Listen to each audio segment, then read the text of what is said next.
folks. I hope you are all doing well and taking care of yourself. Now, I know I've been AWOL and haven't done a podcast episode in, quite a while. And I apologize for that. I just haven't been in the mood for gaiety with everything going on in our country right now. Some podcasters out there have indeed been taking a break right now because of the viruses and the recent marches in the streets and general funkiness. And I did for a while. Because somehow I feel I needed for it to be okay because others were doing it. But really, it was mostly B, I just didn't have the energy behind it. It just doesn't seem right somehow to be frivolous with so many people hurting and me basically tiptoeing through the tulips, making silly jokes, enjoying a little humor at Carrot Top's expense. Holy cow, what was that? Tiny Tim just snuck into my state-of-the-art studio. Through the tulips with me. What do you know? Now, if you don't know who Tiny Tim is, well, bless your heart because you must be younger than 65. But if you're a youngin', keep an eye out for that coronavirus because the average age down in places like Florida is getting younger and younger. Now that the rules have loosened, perhaps temporarily, some of those young people may or may not be patronizing their local brothel. So be careful out there. And I know it's a pain in the butt, but the mask wearing really does help. And as my father would say, Occhia candili, which means eyes like candles. Okay, anyway, before I begin, I wanted to bring to your attention a short video by Dr. Michael Greger on who's at risk for getting serious complications from this COVID-19 virus. People with hypertension, and now that is defined as greater than 130/85, are at twice the risk of getting serious complications or symptoms. People with cardiovascular disease, assuming high blood pressure is part of that, are 3 times as likely to develop serious symptoms. People with chronic obstructive pulmonary disease, or COPD, are at 6 times the risk of having serious symptoms.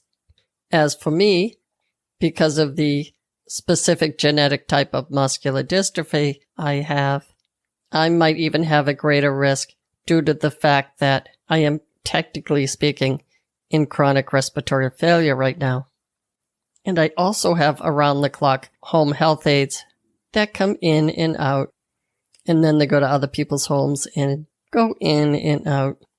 So I'm in close quarters with 12 or 13 people on any given week. And these people, as they say, are on the front lines. So this isn't the easiest of times for myself, and I imagine anyone with kids right now. The irony, and I hope I'm using the word correctly, is that due to the stay-at-home orders that we have been dealing with, the pollution in the air has improved, and the difference can actually be seen from satellite pictures. The Chinese government studied nitrogen dioxide pollutants and theorized that the lower levels of nitrogen dioxide may have actually improved people's chances of survival. Now, I imagine that a lot of people with chronic diseases out there might be thinking, how can I hedge my bets to have the best possible outcome if, God forbid, I get this coronavirus? Basically, there's no food or supplement that is going to prevent or even delay the onset of serious symptoms. But if you're trying to boost your immune system, there are a few things you can do. Basically, a healthy immune system in general now is rich in antioxidants and has fewer inflammatory foods. And by inflammatory foods, I mean basically junk food, high in concentrated sweets, saturated fat, and added chemicals. Recently, I've had a few questions about supplements because people want to know if there's any supplement that can help boost their immune system or help them fight the virus. Once again, there's no supplement that's going to do either of those things. But it made me think that maybe it's time to do a podcast on supplements. In the future, I plan to do a podcast on Freestyle Libre, which is the continuous blood sugar monitoring device, because my personal opinion is that it would probably help people control the virus more if they have an idea about what types of food raise the sugar levels, to what extent. They can see the actual number. And it might just help with awareness, if nothing else. I'll probably have that set up in the next 2 or 3 weeks, because I want to try it for 2 weeks. So for the next few episodes, I'm going to be talking about supplements. And yes, I'm going to bore you, FYI. So I thought I'd review them in alphabetical order, so you can snooze until the letter of your favorite supplement comes up. Before I get into specifics, I want to say once more that there is no one supplement or group of supplements that is going to protect you against COVID-19 or any other virus. The second thing I want to be clear about is that if you want to start a supplement, you should always check with your doctor first, because many of these seemingly harmless substances may interfere somehow with medications that your doctor has prescribed. So I thought I'd run down the list of popular supplements and give you an idea what the science has to say about many of them, specifically about whether they may boost your immune system, but in general, whether or not they seem to work, and if you have to watch out about toxicity. And again, alphabetical order, because I can't strain my brain trying to figure out a better or less boring way to do it. And since there are many of them, I'll post the list on my website page, which I'll give you in the show notes. And common sense wins the day, in that for many of these supplements, 1 or 2 might be okay, but if you're taking mega doses, there will be side effects. There are a few exceptions to this rule, which I'll get to in a minute. Now, as for where I got this information, I started at the NIH website, National Institute of Health, and then I looked around at different journal articles to give me more detailed information. If you're keeping score, the NIH has not yet been canned by the Trump administration. Now, under the A's, Acacia berries. These are fine, but if you're going to take this supplement in pill form or juice form, which is obviously concentrated doses, check with your physician. But basically, they're okay. It's an antioxidant, so it does what they do. African mango. This is an extract that is used as an appetite suppressant. Now, high doses of this can cause headache, dry mouth, and other GI problems. There's also no evidence for this extract being beneficial for weight loss. In other words, it doesn't work and has side effects. Aloe vera. Now, when this is applied to the skin, as many know, it can alleviate symptoms of conditions such as psoriasis. But if the leaf extract is taken orally, it may cause other symptoms such as stomach cramps or hypoglycemia. That's low blood sugar, which you don't want. Applied to the skin is just fine. And next we have anabolic steroids. Now, a common anabolic steroid, which I believe now you can still get on prescription, is called Winstrol. That's the one that the professional baseball players were using. It's a common form of synthetic testosterone, which can cause many side effects, including in women, unwanted hair growth and lowering of the voice, balding in men, elevated liver function tests in everybody, lowered HDL, which is your protective lipoprotein fraction, bursts of anger, or as it's referred to, roid rage, and even liver cancer. Does it work to gain muscle with exercise? Yes. Is it dangerous? Yes. Arginine. This is touted for athletic performance. Arginine is basically an amino acid, so it's one of the building blocks in all proteins. Arginine can be used as a supplement for some cardiovascular conditions and some renal conditions. burn victims and people with acute kidney failure are sometimes given additional arginine. It is generally safe in moderate doses, but it can be unsafe when administered by IV or taken in very large doses. Now here we go.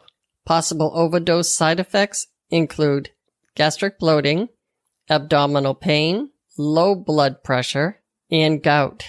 This has been observed in athletes taking it for both bodybuilding or erectile dysfunction, and it doesn't help for either of those two things. Now, still under the A's, we have astragalus. Sounds like snuffleupagus. This is a flowering plant and is used in traditional Chinese medicine. Around here, it has been taken for everything from upper respiratory illnesses to fibromyalgia. This has been promoted as an antiviral, but that has been unproven in human studies. There have been a few studies showing that this might be beneficial for people with certain kidney problems. However, something like this should not be taken without a doctor's approval, and it might be counterproductive for people who have lupus, MS, or other autoimmune diseases. So if you're thinking about taking this, I would check with your doctor first.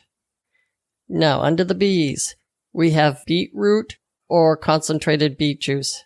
Now, beets have oxalates in them, which is why it's on the list. Oxalates are one of the substances that are often found in kidney stones.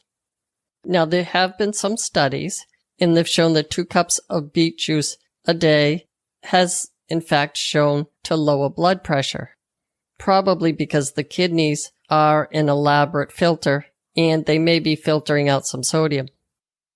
In high doses, these oxalates in beets may contribute to an increased uric acid, which can eventually cause gout. So check with your doctor if you're thinking about starting that. Now, beta-alanine. This is also an amino acid, a common one.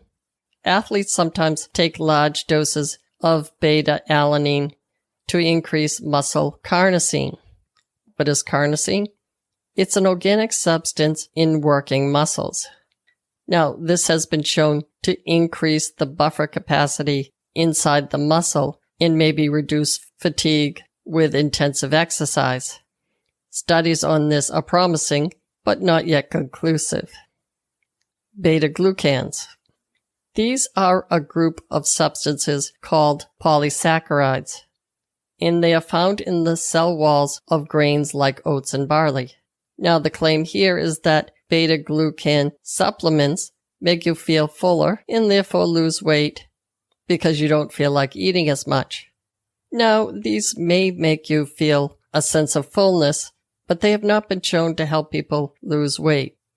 And I think you know what I'm about to say here. It's better to eat the whole grains than take a supplement with only one substance in it. With this one, it might be the psychological impact of taking a pill. You take a pill, you feel better. Does it matter what's in the pill? Turns out yes. Next, we have beta-hydroxymethylbutyrate.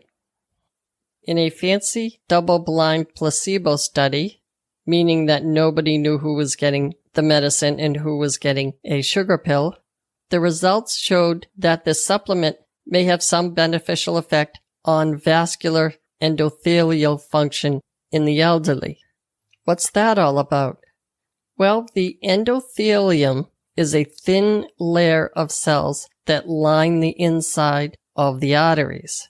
So that's really important in terms of keeping that artery smooth like a rubbery pipe and not brittle and scarred, which is going to lead to plaque formation and increased blood pressure. So that's good news. But there's no evidence that it actually helps athletes, which is why it's usually taken. Betaine. This is known as trimethylglycine. I wouldn't get hung up on the name. It's basically used to treat non-alcoholic fatty liver disease. Now, why should we care about that? Well, as it turns out, I was told in passing by a cardiologist that non-alcoholic fatty liver disease It's pretty much everywhere. She said, almost shrugging her shoulders. Just about everybody has a fatty liver now. Who knew, right? Anyway, this glycine is an amino acid, basically. Being an amino acid, it's everywhere, but the doses were at almost a pharmaceutical strength. So I looked into the studies, and they look promising, but of course more studies are needed, which is almost always what they say at the end. Now, the bilberry. It's also known as the European blueberry, so you know where I'm going now. Blueberries are fantastic in terms of their antioxidant capabilities. It also has a lot of vitamin A. In the dried form, it has occasionally been used to treat night blindness, with some evidence of success. And night blindness is basically a vitamin A deficiency. But again, like blueberries and anything else, you would get more benefit from eating the berry than taking a supplement with the one substance in it. Next, we have black cohosh. This is a flowering plant, sometimes used to treat menopausal symptoms. The research seems to be mixed on its effectiveness, but a few studies have shown it to reduce hot flashes. FYI, do not take this if you are on blood thinners, such as Coumadin. Now, they have branch-chain amino acids in pill form. Athletes take these supplements to boost muscle growth. A thorough study has shown that this was a false claim. Almost any athlete has adequate protein, and more protein does not boost muscle growth. Water and electrolytes help. And as they all know now, sometimes resting between intensive workouts can help the muscle fibers to heal. Now, bromelain. Bromelain is an enzyme from the pineapple plant. It is thought to have anti-inflammatory benefits. There is little scientific evidence, unfortunately, for many of these claims. This is an enzyme, which means it's a protein. It will probably just break down in your intestines into amino acids before getting absorbed. Butterbur. I love saying that. Butterbur. This is an extract from a flowering plant that has been used to treat migraines. A few studies have found it to be effective in reducing migraines, but very large doses could result in liver damage. And trust me on this, the liver does so much more for you than you may think. It is what we used to call the grand central of the body. You may want to keep your healthy liver around for as long as possible. Here come the C's. Capsaicin. Now this is an active ingredient in chili peppers, which causes that burning sensation in the mucous membranes when you eat chili peppers. There's no evidence whatsoever that it is effective for weight loss. Cartilage from sharks. There is no evidence whatsoever that shark cartilage does anything beneficial. Anything. It won't get you on Shark Tank. Nobody's going to be afraid of you. It doesn't make anything hard. Enough said. Cat's claw. This is derived from the bark of a tropical woody vine. There's been just a few claims that have been backed by sufficient science. It does appear to have anti-inflammatory properties. It may also help with osteoarthritis by reducing joint pain and stiffness. So this is one you could try if you have osteoarthritis, but please check with your doctor first. Chamomile. Chamomile that is used in tea comes from a daisy-like plant. The sleep-inducing effects may be due to an antioxidant that they call apigenin, or apigenin, or I don't know. The NIH article that I'll put in the show notes for you reviews the extract from chamomile flowers as a treatment for many disorders. It has been shown to induce sleepiness, no surprise there, reduce stomach acid, good, fight inflammation, and may reduce the symptoms of the common cold. So there you have it with chamomile. Chasteberry.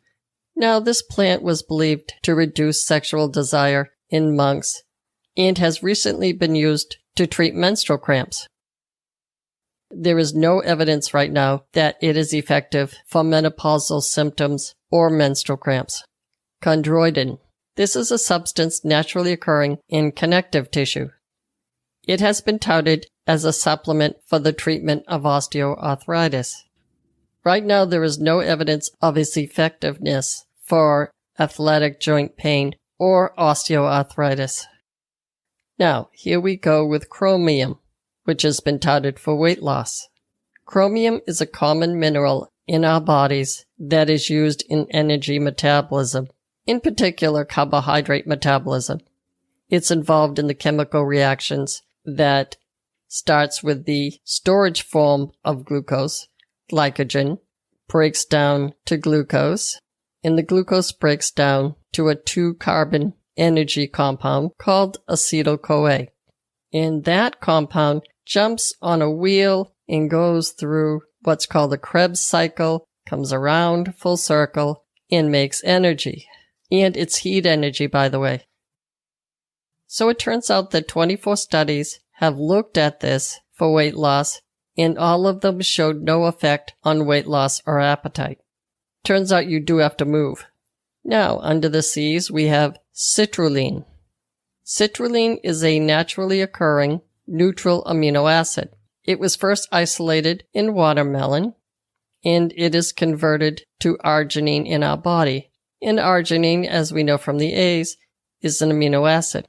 Now, citrulline is a component in the urea cycle in our kidneys.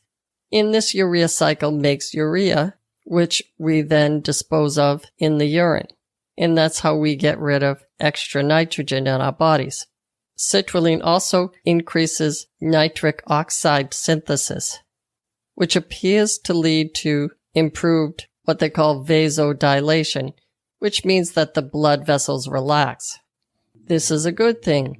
And in fact, many studies have shown this citrulline to be beneficial in reducing blood pressure in people who are hypertensive.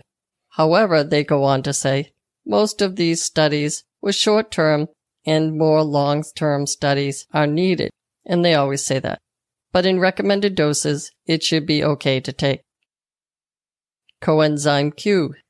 This is a coenzyme, no surprise there, also known as ubiquinone 10, and it's mostly found in our major organs like the liver, kidneys, pancreas, heart. A coenzyme basically assists with chemical reactions that produce energy or new cells or necessary substances. They're saying right now that the research on the supplement's effectiveness in treating heart disease is still inconclusive, but they're still doing research. The supplement failed to result in any improvements for people with Parkinson's disease or ALS. I'm sure they were really hopeful for both of those diseases. Colloidal silver. Do not take this. This is a supplement containing tiny silver particles suspended in a liquid. It has been advertised to have many health benefits, but no health benefits have been found. What they have found are serious side effects, including something called aguria. I'm not sure I'm saying that right. This is a bluish discoloration of the skin. This side effect is serious and is usually permanent. So as Carrot Top might say, bad drug. Bad, bad. Cranberry. Well, cranberries are lovely, but not just at Christmas time. Cranberries contain compounds called proanthocyanins. These compounds can prevent E. coli from attaching to the lining of your urethra and your bladder, so it works. Cranberry juice may be more effective in preventing UTIs than in actually treating the infection once it occurs. Okay, so I'm pretty bushed here, and I know I only got through the C's. So I'm going to pause and continue this next week. Please, if you have any questions or want me to look into a specific supplement, feel free to email me on my website, healingoutsidethebox.com, or if you're on my website, Healing Outside the Box, and you look down on the lower right-hand corner, you can also text me through talk.to. That's TAWK.to. And I'll get back to you as soon as I have a chance. Also, to help people through this corona thing we're all dealing with, I am offering a special deal on a nutritionist/wellness coach counseling package. First 30 minutes is free, and you can come online with me in your pajamas holding a cup of, chamomile tea. So stay well out there, and Akya Kandili.